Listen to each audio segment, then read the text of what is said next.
ငွေကြီးကိုလုံးဝ queue မဆိုင်ဘူးအိမ်ကောင်းတာနဲ့တီနေရ location ကောင်းတာကိုပဲရှာနေတယ် boss တွေအတွက်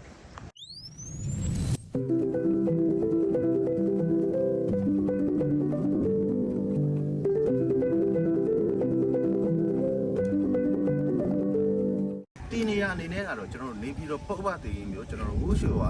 မိန်းလမ်းမကြီးကြောက်ကတ်မှာရှိမယ်ကျွန်တော်တို့ဝနတီပါရက်ကွက်ထဲမှာရှိမယ်မြမစီးပွားရေးဘဏ်နဲ့လည်းနေမယ်ကျွန်တော်တို့ပုတ်ပတည်ညစီးနဲ့လည်းနေပါမယ်နေရတော်တော်လေးမိုက်ပါတယ် location တော်တော်လေးမိုက်ပါတယ်အိမ်ရဲ့အလဲကတော့နောက်လဲတောင်ကွက်ပဲဖြစ်ပါတယ်ဒါဆိုရင်ကျွန်တော်တို့အိမ်ထဲကိုတစ်ချက်လိုက်ကြည့်ကြရအောင်အိမ်ထဲကိုမဝင်ခင်မှာကျွန်တော်အိမ်ဘေးပတ်ချလဲကိုအရင်ဆုံးလိုက်ပြပေးမယ်ဒီချမ်းဆိုလို့ရှိရင်တောင်ကွက်ဖြစ်တဲ့အတွက်ကြောင့်မလို့ကောင်းဝင်ပေါက် main gate ကြီးနှစ်ဂိတ်ပါမယ်အနောက်ဘက်မှာတကယ်တောင်ဘက်မှာတကယ်နှစ်ဂိတ်ပါမယ်ရှေ့ကလမ်းနဲ့ Google Land ကျင်းသားပြတာဖြစ်တယ်ဒီမှာဆိုလို့ရှိရင်လည်းကျွန်တော်တို့ green area တွေထည့်ထားပြီးသားဖြစ်တယ်ဒါဆိုရင်ကျွန်တော်ဆက်လိုက်ရအောင်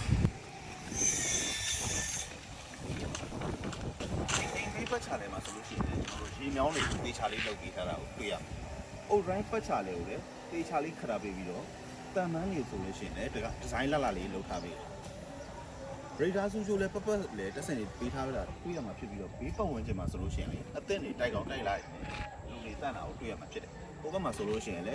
အင်ကြီးအိမ်ကောင်ရှိတာကိုတွေ့ရမှာဖြစ်တယ်ဒါဆိုရင်ခြံလေးကိုလိုက်ပါ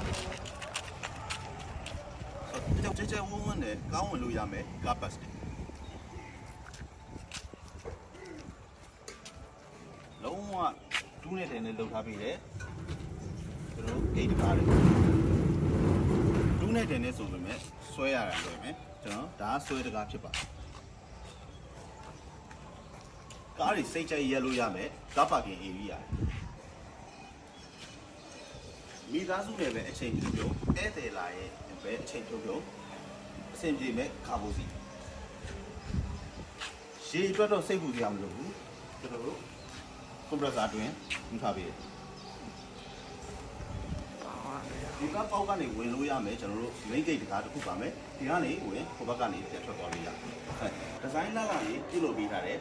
ချန်စီယိုတန်ပန်းနေဒါဆိုရင်အိမ်ထဲကိုတစ်ချက်ပတ်ကြည့်ရအောင်ပေါ်ဒီကိုဒီဇိုင်းရတယ်တော်တော်လေးမိုက်တာလည်းကြည်ဝင်လေးရလို့ရမယ်ရမ်းမိုက်ပါအိမ်ထဲကိုတစ်ချက်ပတ်ကြည့်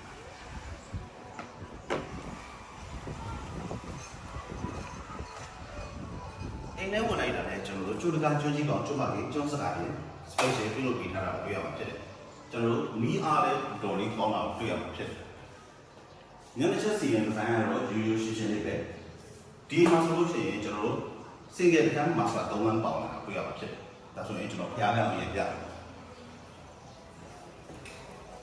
ဒါတော့ဖျားကန်လေးပဲဖြစ်ပါတယ်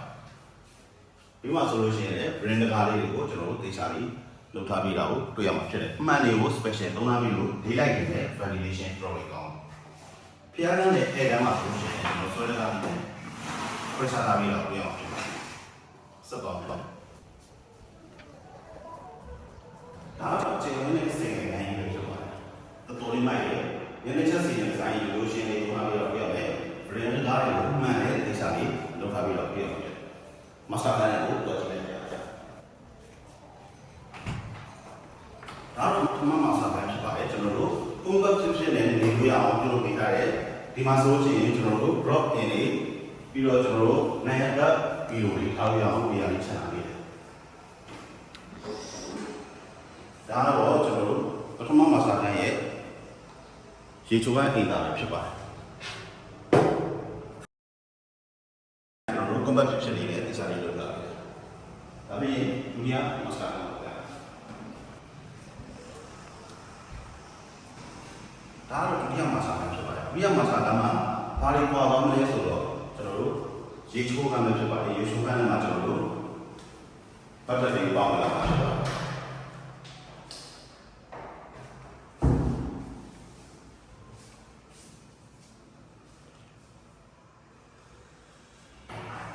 နောက်ပြီးတတိယမှာစာတန်းကိုခေါ်ပါ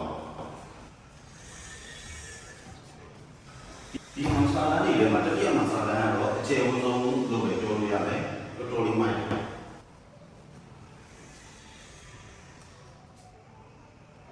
ဒါပေမဲ့ကျွန်တော်နောက်တစ်ချက်တိုင်းကိုချက်ပြပါမယ်